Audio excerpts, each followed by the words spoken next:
a distância, ela é por conta da falta de tempo mesmo. A gente aprende a jogar assim. Quando vai no jogo tem dificuldade, que você vai corrigir o que aconteceu no jogo, que podia ter jogado melhor, podia ter jogado melhor. O Fluminense exerceu uma pressão alta interessante. Se a gente tivesse com mais tempo de trabalho, vocês vão ver que quando tiver coisa parecida, a gente vai conseguir sair com mais facilidade. A ausência do Felipe Coutinho, já uma peça que mexe e já compromete um pouco, porque principalmente nessa fase inicial, as informações elas são praticamente, majoritariamente, para os jogadores titulares. Então foi isso, e foi um jogo, no primeiro tempo, mais equilibrado. No segundo tempo a gente acabou depois com as trocas, quando entrou o Adson e o Lucas Freitas, a gente começou a ter um pouco mais de controle. Aí depois a gente teve que começar a mexer de novo, a gente perdeu um pouco de organização e o Fluminense teve um predomínio, jogou um pouco mais no nosso campo.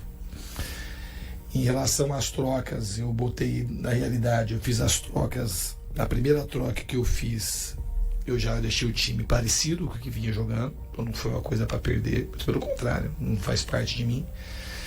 Se a gente iniciasse, precisasse, tinha uma opção de até de recuar o Hugo Moura e botar o Adson, mas a gente fez o primeiro gol, depois o jogo ficou empatado, esperei para ver como é que o time ia se comportar.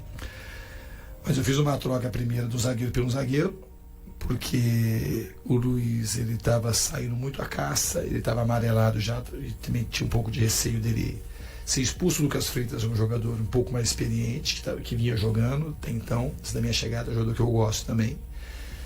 E tirei o Matheus Cocão, que também estava amarelado, e botei o Adson. Então o time ficou com as características já mais ofensivas. E depois eu coloquei o Paulo, nas trocas eu coloquei o Paulinho, e na verdade o Paulinho era para ter entrado no lugar do Nuno Moreira ali.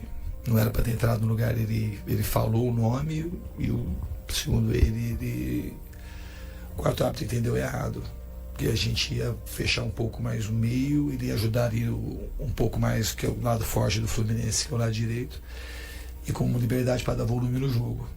E aí o Tietê pediu para sair, estava cansado, a gente colocou o esforço, que tinha saído o Hugo Moura, que não era para ter saído. As trocas foram essas.